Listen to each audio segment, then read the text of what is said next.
اور جس دن وہ سب جن و انس کو جمع کرے گا اور فرمائے گا کہ اے گروہ جنات، تم نے انسانوں سے بہت فائدے حاصل کیے، تو جو انسانوں میں ان کے دوست ہوں گے وہ کہیں گے کہ پروردگار، ہم ایک دوسرے سے فائدے حاصل کرتے رہے اور آخر اس وقت کو پہنچ گئے جو تو نے ہمارے لیے مقرر کیا تھا۔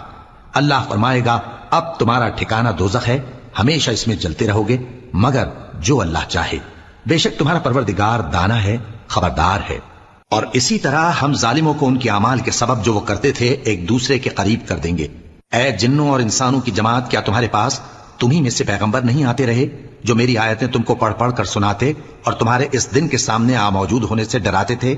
وہ کہیں گے کہ پروردگار، ہمیں اپنے گناہوں کا اقرار ہے اور ان لوگوں کو دنیا کی زندگی نے دھوکے میں ڈال رکھا تھا اور اب خود انہوں نے اپنے اوپر گواہی دی کہ کفر کرتے تھے۔ اے نبی، یہ جو پیغمبر آتے رہے اور کتابیں نازل ہوتی رہیں تو اس لیے کہ تمہارا پروردگار ایسا نہیں کہ بستیوں کو ظلم سے ہلاک کر دے اور